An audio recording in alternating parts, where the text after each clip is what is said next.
Welcome to the XP Team USA podcast. We're digging the plugs and pinpointing the topics you want to hear. And now, here's your hosts, Dave Kimball and Grant Hansen.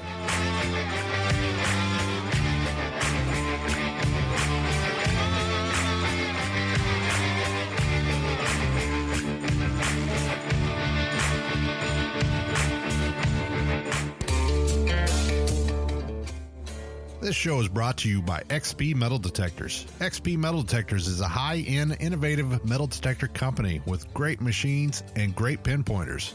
For more information, go to xpmetaldetectors.com. For a dealer near you, try a Google search or go to xpdeus-usa.com.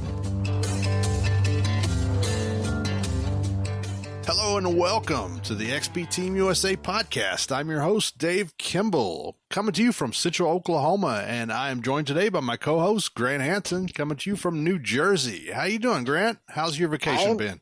Vacation's been great. I've gone to the beach, did some detecting there, been out on some colonial properties, been doing detecting there. The weather's been absolutely gorgeous. So been really having a good summer. How about yourself? I have been having a great summer. It's nice. It's kind of cooling down a little bit now. It's been really hot, but we're getting a little cool now. We had a nice long month vacation. Seemed like forever since we were on here, and yeah, I feel great. Yeah, it does seem like it's been a long, long time, and thanks for everybody coming back. Hopefully we sound like we haven't missed a beat, and we'll give you a good show tonight.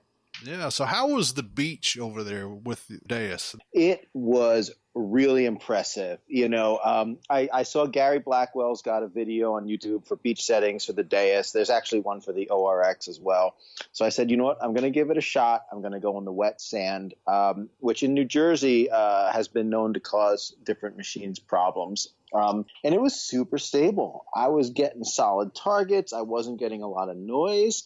I actually I've never found a ring on the beach before, and I found two in one night. One was in dry sand, and one was kind of like in a mixture of wet and dry sand.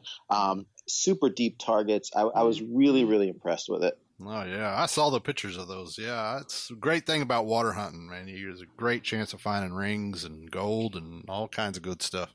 Yeah, definitely. And I go out there at night, and I didn't venture into the actual water, but I was being chased away. The waves were coming in. You're like, all right, I guess I'll get a little bit wet here, but always that potential to find something good. Oh, yeah. That hurricane's coming through Florida here pretty soon. Has it already hit there, or is it not? Yeah, I think it's going to hit Florida today, as a matter of fact. It really was devastating to the Bahamas. Really sad to see that. And now it's going to start creeping up the East Coast, hit the Carolinas, maybe even up to Virginia and even further north. We'll have to just keep an eye on it and see, but hopefully everyone's staying safe. Take these weather precautions and the warnings seriously. Yes, and it's a very bad thing for Bahamas. I mean, it looks terrible. Lots of prayers for them people, and I know you're going to be pretty busy being with the Red Cross and all. Yeah, we've been working a lot on this, staffing up, making sure we've got shelter facilities ready for people who need it. We're planning, to make sure that everything is staffed properly for when the hurricane does actually hit, and recovery efforts. We're really powered by an amazing team of volunteers who kind of give up their lives for a couple weeks to help people that they don't even know. They're truly extraordinary people, and I can't thank them enough. Right. And, so if people want to lend a hand or donate or give something to the relief efforts there, what can they do? They can simply log on to redcross.org. You'll see Hurricane Dorian banners up there on how to donate if you do want to volunteer. If you are local to areas who are affected by the storm, you can go on and apply to help your community. But this might be a good opportunity too. Like, if you're in Oklahoma or California, maybe nothing's going on right now, but maybe this will motivate you to kind of sign up and support your community for the time that something does happen. You can do that whether you're out on the streets helping people. There's volunteer opportunities opportunities where you could do from home on your laptop, from the comfort of your couch. There's so many ways to give back, and I can't tell you how much the people who get our services appreciate it. All right. And, not to enlighten the situation, but I know I've heard a lot of people that like to go metal detecting right after hurricanes like that. And it supposedly, I guess it whips up that sand and brings stuff up ashore that hasn't been there before or exposes more stuff. You think a lot of people will be out there detecting afterwards? Oh, 100% they will. I'm not a beach expert by any means, but from what I understand, it's the strong northeast winds that really help wash the sand away. I mean, you can see a difference of 12 to 24 inches in level. So Wow. The more sand that's wiped away, the deeper the targets are going to be revealed. So yeah, that's definitely a good opportunity for the beach hunters. Oh, yeah. Wow. That's a lot. 12 to 24 inches. Yeah, especially too now, so many beaches have been filled in with new sand just to make up for all the erosion that's happened over the years. Oh, yeah. So, and then sometimes that washes away pretty easily because it hasn't had time to accumulate, but definitely a good opportunity. You'll see a lot of people out on the beaches. Yeah, and I want to say congratulations to Jeff Thorson for winning the XP hard case, courtesy of XP Metal Detectors America. Yeah, congrats to Jeff. That was great that he won that. And, with our Facebook page, we've always got a contest going on, and XP Metal Detectors Americas is supporting us again. And now you have a chance to win an MI6 pinpointer. So just go to the XP Team USA Facebook page for details on how to enter. And thanks XP Metal Detectors America for supporting us. And if you haven't listened already, make sure you go back to our past show and listen to the interview with Michael and Daniel. And they have a lot good to say, and it's a lot of pretty interesting show with them. And they are actually the only distributors here in the United States for XP metal detectors. Yeah, I really enjoyed talking to them and learning about the history of their business, and really, really nice guys, passionate and dedicated to the hobby of metal detecting. So definitely check that out if you haven't already. Today's show, we are talking to Kendall Edkins from southeastern Vermont. Avid metal detectorist, Deus user. He has some great finds over the years. Also, Steve Sifter, aka Suffolk Sifter from England, a very popular YouTube channel. It goes on live once a week. Just go on YouTube and search for Suffolk Sifter. Yeah, I'm very excited to talk to both of these gentlemen. Kendall is a little bit further up north on the East Coast than I am. He's got an incredible amount of copper coins that he finds, King George's and things like that. I think he's around like 60 or 70 for the year already. He might get to that 100 mark sooner or later. Really old colonial finds for him. Oh yeah, man, I'd love to find some of that copper. That'd be really nice. Over here, copper is just pennies. Yeah, you got to come over. I'll take you out to some good places in New Jersey. And but speaking of real old, Steve Suffolk Sifter, he's got lands for Roman, medieval, Celtic, it just goes on. I'm very envious of the people who live over in England. Yeah. All right. Well, we'll come back, and when we come back, we'll be talking to Kendall Edkins.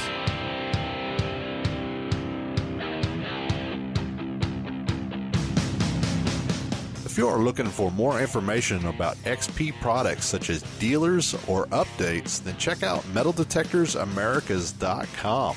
Hello, this is Daniel from XP Metal Detectors Americas, and I just wanted to let you know about the XP Metal Detectors Americas.com website, which is full of information on the Deus metal detector and the ORX metal detector. Both are wireless and do all aspects of metal detecting, which is gold prospecting, coins, jewelry, and relics. We'd like to welcome Kendall Edkins to the show. Kendall is an avid detectorist from southeastern Vermont and has some amazing finds in his pouch. Welcome to the show, Kendall. Hey, thanks, guys. Glad to be here. Yeah, thanks for joining us. Just for our listeners' sake, could you please tell us a little bit about yourself, where you're from, your work life, family life, etc.? Yeah, sure. So I'm from southeastern Vermont, the town of Brattleboro, which is right tucked down in the corner. Massachusetts and New Hampshire are both really close to me. And I work as a teacher, as a program coordinator at a school there in Brattleboro. It's actually a really cool school. The school is called Kendall Farm, not to be confused with my name, Kendall. But yeah, it's a school for at-risk boys.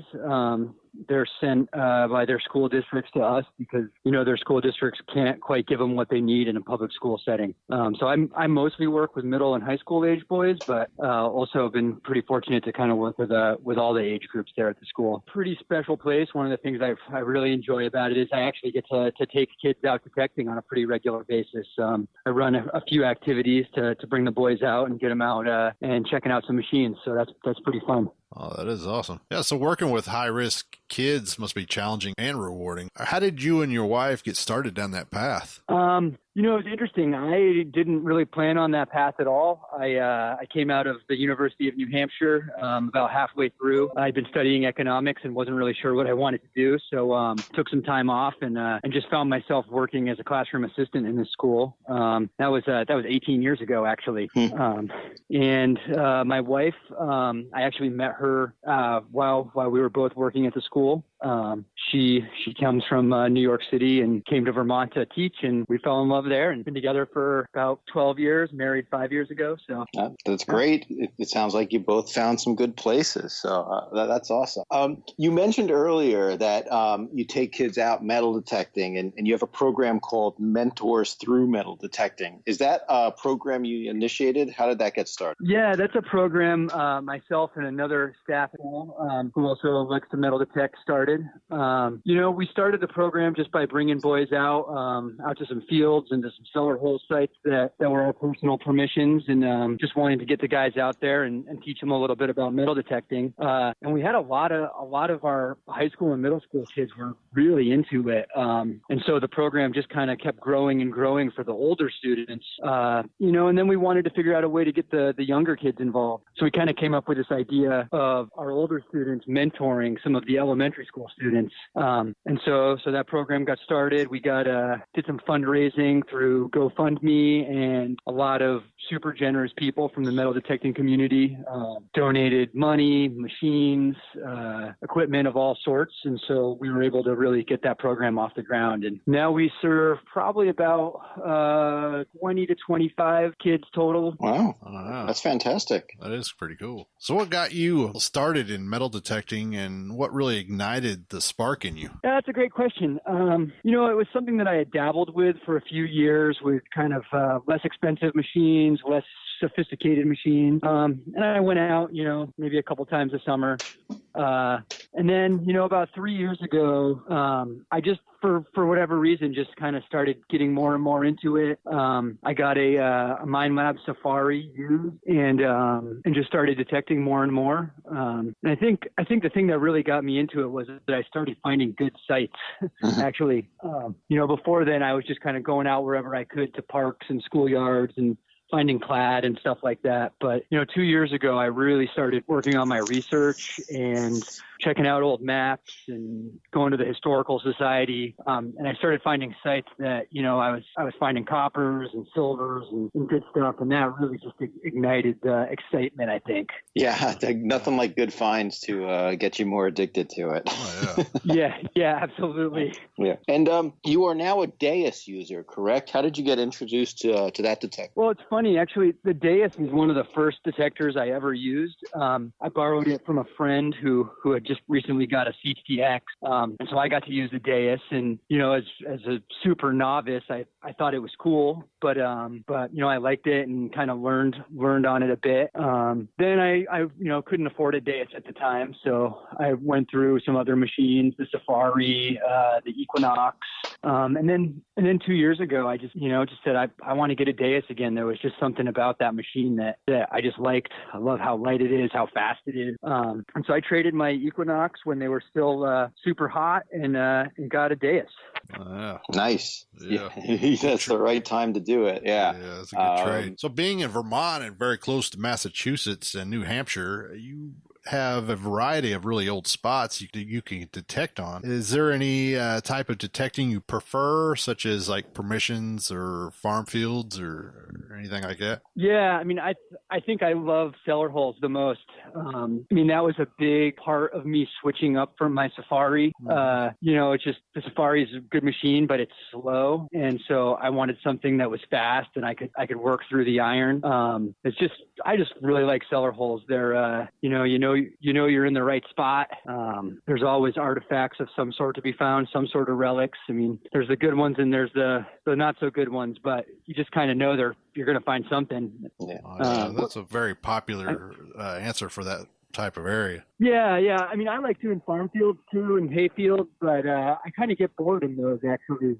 There's certainly great stuff to be found out in those, and I have found some good stuff here. But just something about cellars just really excites me. So when you're out there, most of these things are in the middle of the woods. I've done it before, and even if I cover up head to toe, like I've gotten poison ivy in that 1 millimeter that separates my glove from my long sleeve shirt, and hopefully I didn't get any ticks because I'm all right now. But what kind of precautions do you take when you're going out there? Long pants, long shirt, gloves. I always end up with poison ivy too. I think right now I'm just starting to kind of heal up from my last bout of it. And actually that was because I wasn't geared up very appropriately. I stopped on a spot on my way home from work and just got out for like half an hour. I actually, great little spot. I dug a shoe buckle and some buttons and things like that, but I was not geared up at all.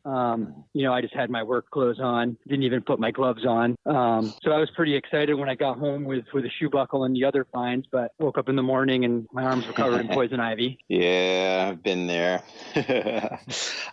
So you're talking about, doing research and finding the right properties. How do you go about getting permission? What's your strategy like? I start with the old maps, and when I find some spots that I'm interested in, I'll try to go knock some doors and find out who owns those properties. Also, my town has their property tax map online, so I can actually pop right on there and look at a spot, compare that with some maps, and then track down an owner. Also I think it helps that my family has been in that area for a while, and so I can always name drop, and that generally helps out as well. Gotcha. Oh yeah, and we'll be right back with Kendall Edkins.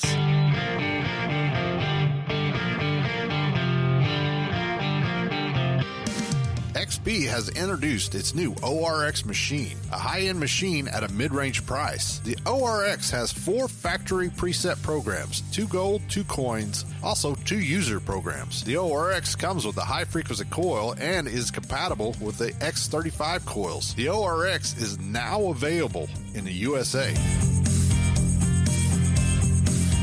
And we're back with Kendall Edkins. So you recently found what's a bucket lister for many of us, a George Washington button. Tell us about that experience. Oh man, that was a day of up and downs, I think. I actually started that day going and trying to knock some doors, find some new permissions, and I failed pretty miserably between people not being home and getting some no's. So I was feeling a little down on that, but I was pretty close to a site that we had hit before.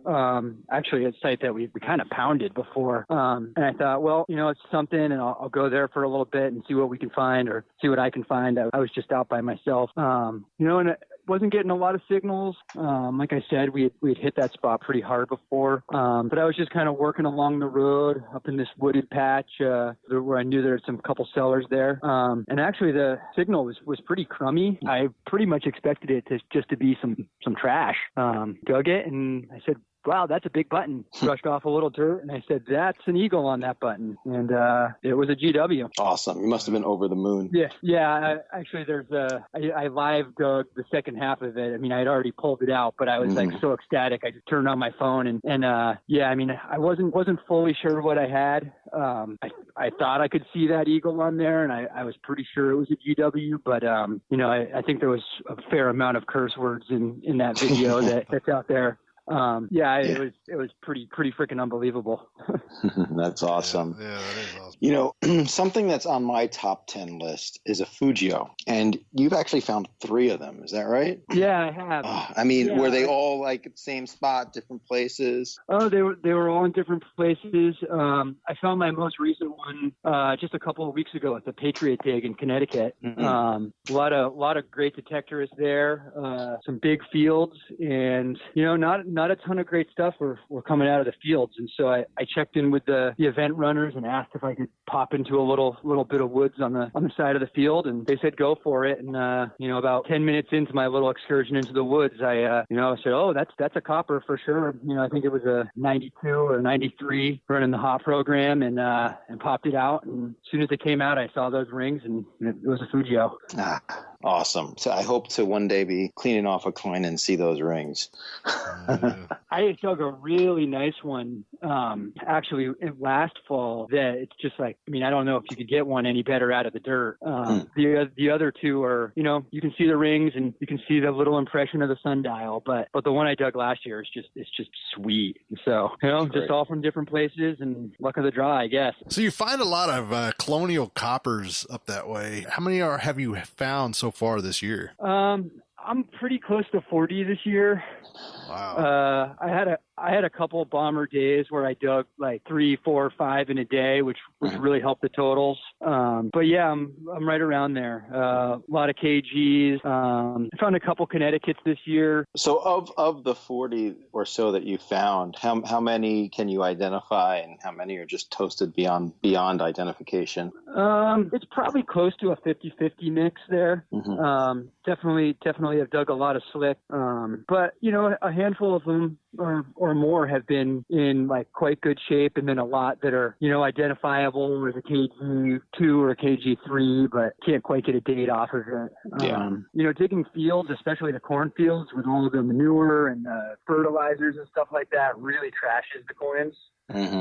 Whereas in the woods, you kind of have at least a little bit better of a chance of digging a nice one. I don't know if that holds up for everybody, but it seems to be true for me. Yeah, I think it makes sense. Just the fertilizers are just so rough on them. But something that's not victim to those fertilizers is silver generally. And you found a beautiful solid silver knee buckle. Can you tell us about that story? Yeah, that was the story just down was still kind of hard in spots, but I was looking at all you guys from New Jersey and all the guys down south who have been digging for 2 months, and I was still looking at snow on the ground. So when it finally softened up, I was just like had to get out. So there was a couple big fields pretty close to my house, and I headed out there with my pal Jason to a field pretty close to the house there, and we just started working down through this big field. We were finding some Indians and some buttons. I think I found a shield nickel that day as well. But yeah, down close to the end of the field, I got like a banging signal. It was like a 95, I think. I thought for sure it was going to be a silver coin. I was super psyched. Dug it, and out came a knee buckle, and it's a beaut. I haven't seen a ton of those solid silver shoe buckles dug, and it's definitely one of my favorite finds, I'd say. I have a nice spot for it in the display case, and I'm really proud of that one. Oh yeah. So let me ask you, will you be attending to the Pound of the Ground this October? Yeah, absolutely. I'm super psyched for Pound the Ground. I chose to do 2 days of natural hunts. I think that's just such a huge permission, and there's going to be a lot of good stuff in the ground. So I'm super excited to get out there and find some good stuff. Oh, yeah. That's great. Yeah. A bunch of us from XP Team USA are going to be out there, so it'll be nice to meet you in person. Yeah, you definitely need to go up to the XP Team USA tent and talk to everybody. And yeah, that'll be great. I see you guys all the time on Facebook and stuff, but it'd be great to meet a bunch of you in person. Yeah, this is going to be fun. Do you do? I know you mentioned one earlier, but do you do a lot of organized digs, or just once in a while? This is the first year that I got into going to the organized digs, and it's really just because I like meeting all the people. So many people who I've, had some sort of online connection with and have never actually met. And so, I did Bone this year, Best of the Northeast. that was a really, really good time, good week.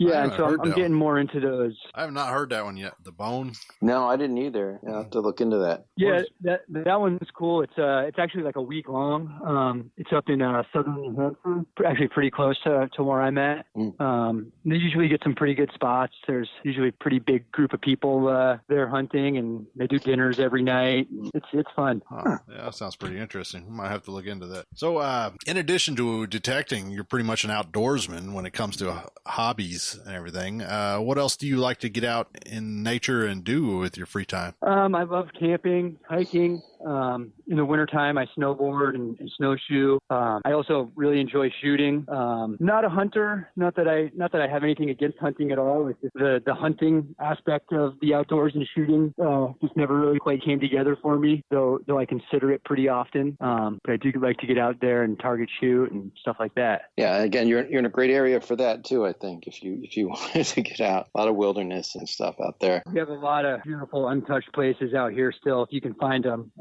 The Appalachian Trail runs not too far away from me, so I've done some pretty big chunks on that. I'd love to do the whole thing one day, but I got a family growing here. I got 2 babies on the way. So. Wow, cool. That's awesome. Congrats. So you've already got a GW in your collection. What's topping your bucket list right now? Oh man, that's a tough one. I've yet to find any capped bust silvers, and so I think that's really high up on there right now. And I'd love to find a gold coin as well. That's probably on everybody's list. Certainly on mine. Yep. I would just like to find any gold at this point. I mean, I'm not out there looking for jewelry or anything, but I've dug plenty of foil, plenty of nickels, plenty of pull tabs, but I've never dug any gold yet. I found a couple gold rings, but I haven't found any in a while. I need to get out more. So, all right. Yeah, the only 2 pieces of gold that I've ever found were I found 2 rings, but that's not what I was looking for. I just dug targets, thinking like these are likely going to be trash, and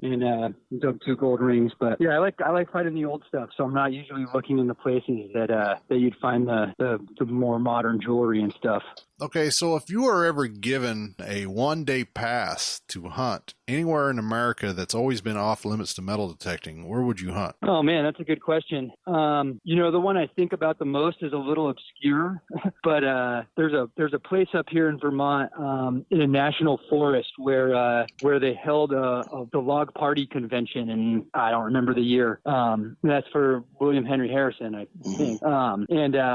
It's in a national forest, and so you can't dig there. But as the story goes, they erected some gigantic log cabins at this site, and different folks from all over New England came up to Stratton, Vermont, and they held this big convention there. So I've always thought that would be a really cool place to dig. I drive by it pretty often. Unfortunately, I can't get in there. Wow. Yeah, well, maybe one day they'll want to recover some history and they'll ask you to help. All right. Yeah, that would be cool. Got a couple of those missions in the past. I got the opportunity to do a 1640s house in just outside of Salem, Massachusetts. That was owned by the Historical Society. Of course, we couldn't keep anything we found, and we actually didn't find quite as much as we thought we would on that site. But that was still pretty spectacular and fun. Yeah. So whenever you get over to Pound the Ground, like I said, get over there to the XP Team USA tent and talk to Dave D. I just talked to him just before we talked to you, and he mentioned that he has you on his radar right now, so he's kind of watching you, and he might be interested in for a representative around your area, so that might be somebody you want to talk to. Yeah, that would be super cool. It's something that I would definitely love to be part of. Can't say enough about the XP detectors and what all you guys are doing, and the stuff that everybody's finding is just awesome. So I'd love to be part of that if I could. Yeah. So listen, thanks so much for joining us for our show. We really appreciate it. I think our listeners are really going to enjoy hearing your stories. So really thank you. Yeah. Thanks a lot to you too, guys. Yeah. All right. And hopefully we'll get with you and we'll talk to you again some other time. So we will see you. Yeah, absolutely. I'll see you guys at Pound the Ground. All right. Yeah. All right. Take it easy, Kendall. See you. Guys. This is Michael from XP Metal Detectors Americas. Be sure to check out the new XP ORX metal detector, models starting at $649. XP Metal Detectors now introduces the new X35 search coils. Designed around a brand new electronic advances, these new high-performance and versatile coils will allow you to choose from a wide range of frequencies, ranging from 3.7 kHz to 27.7 kHz. In total, there are 35 available frequencies based around 5 main frequencies that are quickly accessible. A new boost mode is now an option on frequencies 3.7 kHz to 4.4 kHz and can significantly increase detection depth on highly conductive targets such as large masses and large silver coins. The new X35 search coils will now be available as option as the same price as the previous coils, and also now will be standard with the brand new Deus. So get your X35 today. We'd like to welcome Steve Sifter, better known as Suffolk Sifter, to the show. Steve is talking to us from across the pond in England. Welcome to the show, Steve. Yep. Morning, Grant and Dave. Nice to be with you. Yes, and a good afternoon to you. Welcome to the show. Just to get us started, can you please tell us a little bit about yourself so our listeners can, learn about you? So, where you're from, work and family life, etc. Okay. Well, my name's Steve, and the YouTube channel name is Suffolk Sifter Detectorist, and obviously I'm based in Suffolk, which is sort of, southeast in the UK. Got a wife and 2 small children, which the kids try and muscle in on my live stream sometimes, so we have to try and keep them out of the room, but it's pretty good. It's quite good detecting wise. There's some good history around, and I normally come away with something half decent when I go detecting. Oh, yeah. So how long have you been detecting, and what got you started? I suppose I've been detecting about just under 5 years now. It's a friend got me into it. He had the XP Deus, and obviously I didn't want to spend XP Deus money, so I started off with the Garrett Ace 250 and had a year or so with that. Upgraded the coil to a Nell coil. Felt I could do a little bit more better, so I got the money together and went out and got a full Deus, which was the best thing that's ever happened. And the find rates just shot through the roof, and here we are now, 5 years later, loving it. Yeah, that's awesome. And I had a similar experience starting with a similar machine and then progressing. So I understand where you're coming from. You mentioned you live in a great area of England, which I know. I've been in the area before. You've got opportunities to find Roman, medieval, and so much more. What is your preference? What do you like to go out and look for? Well, I try and go out and go for the silver hammered, but in reality, you get what you're given. I've had Viking. I've had a nice Viking horse harness piece. Roman, had quite a few Roman coins on my particular permission, but I have been on a friend's permission and came away with 24 Romans in one detecting session, which was unbelievable. Oh, yeah. And also a little Roman posy ring. So that was a fantastic, but it could be anything really. I found Roman coins, Roman brooches, hammered coins. You don't know. I've researched a little bit, but it's just by luck what you find really. The farmer or the permission I'm on at the moment doesn't plough and roll his fields. They are just direct drilled, so they're fairly compact and it doesn't get turned over. So you struggle a little bit, but I'm grateful for what I've got. Yeah. All right. So you say you were introduced to the Deus by a friend of yours. What do you think that the Deus has to offer that really stands out and really stands out apart from the other machines that you used prior? Well, I don't want to diss any other machines, but I like the Deus tones. I like the range of the tones the Deus gives. If you don't want the tones, obviously you can go on a program where you don't hear them. Personally, I like to hear the grunts. I like a bit of feedback on the ground, and obviously we're looking for the nice dings, which, you dig some good stuff. The other detectors, I won't name them, but they are a little bit 2-3 tones, a little bit Toys R Us. Can I say that? And I prefer the Deus. Mm-hmm. Gotcha. Yeah. And you recently took it out on the beach. While you might not have found, gold and silver jewelry, what did you think of its performance? Yeah, I got a program off Gary, XP Gary, done his XP Deus Beach program. I always found the stock programs on the earlier versions, like 3.2, 4, was a little bit unbalanced, and you were getting a lot of false signals, and that put me off a bit. I don't have many beaches to go on, but I normally take the Deus up to Norfolk, where we go away on holiday. The program which Gary sorted out for the V.52 and the X35 coil was really stable. There was hardly any noticeable false signals, although I didn't find anything because the actual beach I use has had a couple of houses fall into the sea, and it's full of trash. You've got everything there from garden gates to cutlery. And it's a very uncommon part of the beach. So it's not like you're hitting a really popular part of the beach where you can hoover up people's coins and bracelets and gold rings. But I was very impressed with the program. Very, very quiet and stable. So that's good. Good job, Gary. Yeah, I recently got out on the beach with the same program, and I was incredibly impressed. In the wet sand, there was no noise and choppiness and feedback. I was getting targets. I was able to work up onto the slope where it's kind of, half dry, half wet, and I actually came away with a couple rings, which I was surprised because I've never found rings on the beach before. So, I was very happy with it. Yeah, I mean, the beaches I have local to me are very, very pebbly, stony. There are a few sandy sections, and I've hooked up with a friend next week to go out on the beach and give it a go. Nice. So England has a lot of farm fields, but you still have to get proper permission to hunt them. So what is your strategy when it comes to getting permissions on these farm fields? Well, I'm lucky enough to be in a position where my family does own a farm. He's retired now, so I've got nearly free range on his fields, although it's been taken over by the next door farmer. So he actually deals with the fields now. So obviously I have to get permission off the chap who's cropping the fields now.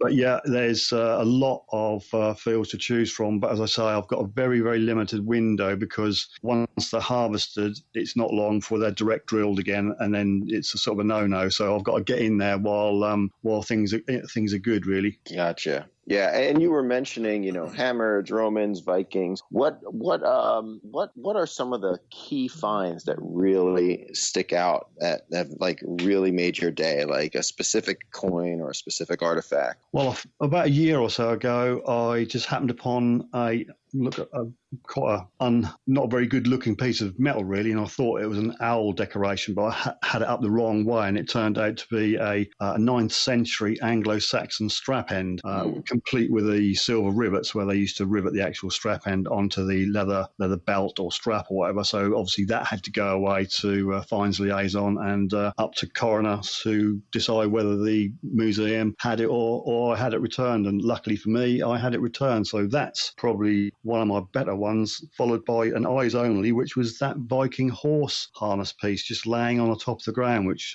is quite. I didn't know what it was, and FLO says, "Yep, that is a Viking horse harness piece." So that is really cool to find. Yeah, that'd be very, very cool to find. Yeah, I'd say so. Suffolk Sifter is your YouTube channel, right? Tell us how you got started on YouTube and what was your motivation. Suffolk Sifter Detectorist was born out of, I love to detect. I love to film what I do, and I just love to edit. So I thought, well, hey, why not start a YouTube channel up? And 2 years down the road, it's not running away, but it's good. There's plenty of subscribers, and I just enjoy it. Getting time to do it amongst the family life is a bit difficult. You have to pick and choose when you can disappear off to have 2 or 3 hours editing without getting told off by Mrs. Sifter. But I really enjoy it. Yeah, people I don't think understand the amount of work and editing that goes into it. It really is time consuming.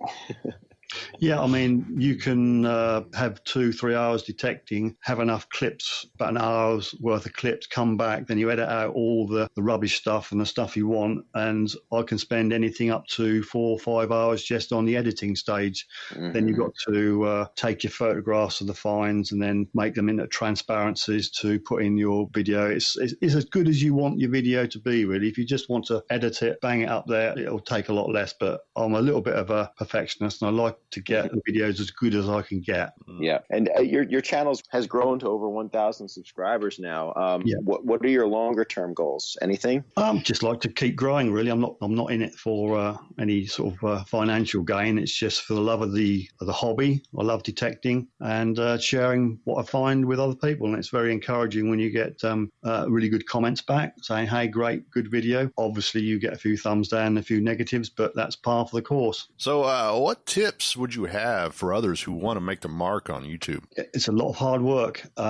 You have to really, really get into it. I would suggest that you just go onto YouTube itself and look up videos on how to start a channel or how to get going. It's all about tags and the way you word it and your thumbnails. It's not just one thing. It's a whole collection of things you've got to get right to get out there and get noticed by YouTube. If you can get noticed by YouTube, they will promote your video more and then you'll get more views, etc. So it's all good, but it's a lot of hard work. It's mental. It's not obviously it's not physical work. It's getting your head around how you've got to work your video to fit in with the YouTube rules and regulations. And you've recently started doing live broadcasts. I've popped in when I can. What's the response been to those? I started a live stream, it must be a year or so ago now, and yeah, it's good. Normally get about 30, 40 people, obviously more if you're giving stuff away. There's a lot of people out there who want free stuff, even though they're not quite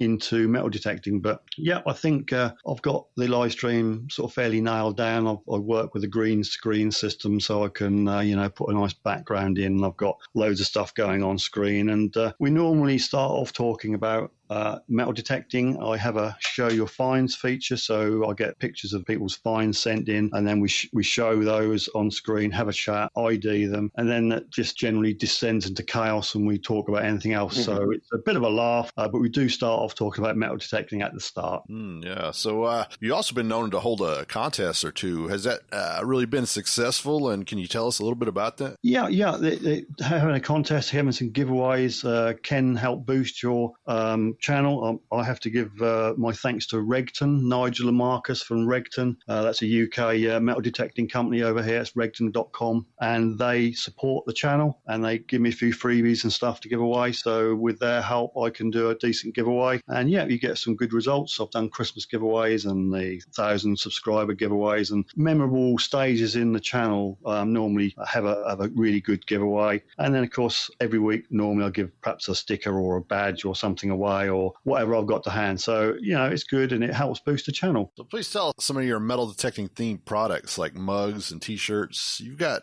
quite a variety, right? Yeah, I've got a little bit of merch available. I did go crazy when I first started and had socks and phone covers and tote bags and cushions, but I've sort of come down to earth now, and there's Suffolk Sifter mugs. I think there's 2 or 3 of those, and some just t-shirts and hoodies really. So they're the main things which seem to sell well.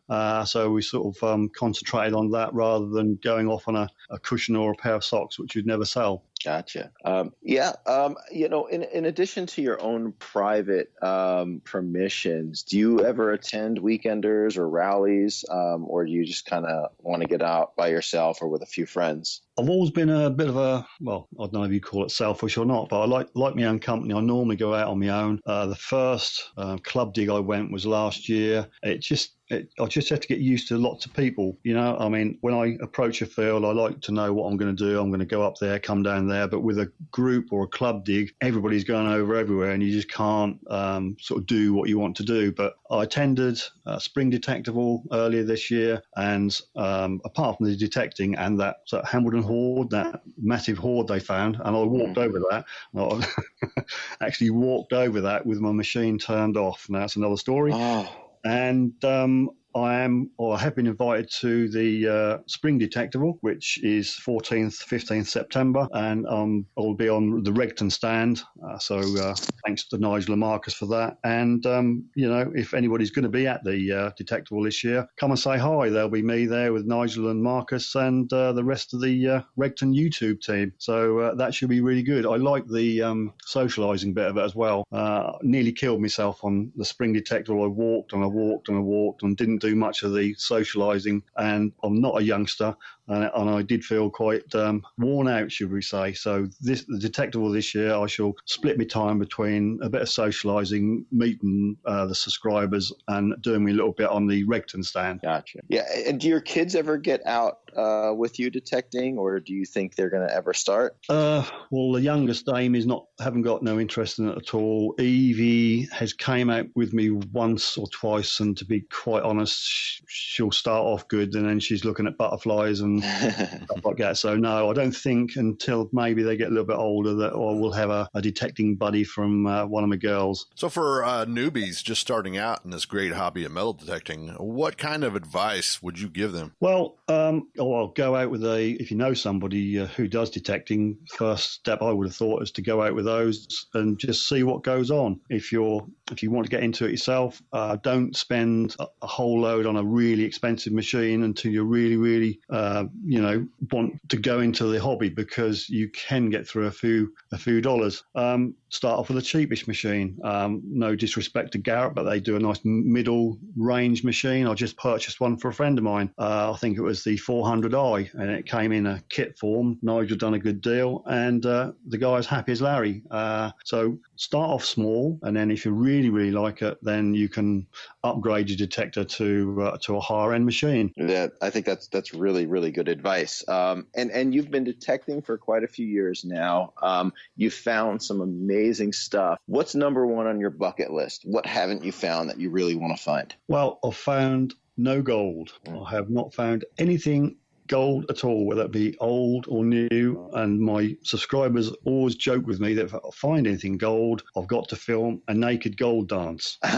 So if it ever happens, it will be quite a long shot in soft focus. So gold is my number one find, but I'm happy with silver, and really I'm just happy for what you get. As I say, I'm not in it for the money. It's historical. Yeah.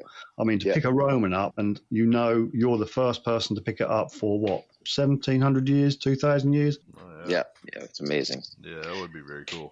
I got to ask you, Steve, if you were ever given a one-day pass to metal detect anywhere in the world that's always been off limits to metal detecting, where would you hunt? That's a tough one. That is a tough one. I don't honestly know. To be fair, you sort of caught me on the hop with that one. I don't know. Obviously, you'd be talking around castles, I would imagine, a bit like River Hunters, the UK program, which was on a few weeks back. I don't know whether you got it in the States, but it was, I think Bo was on there, and they had special permission to go around the moats and rivers around castles. Although they didn't find a heck of a lot, I think that would be one of my goals, to go around somewhere which is off limits, just for the heck of it, to see what you can bring up. Mm-hmm. Yeah. Oh, yeah. Yeah, I mean, you're lucky enough to be in a great area with such a wide range of history. So I know for many of us in the United States, just getting over just to anywhere in England is a thrill. So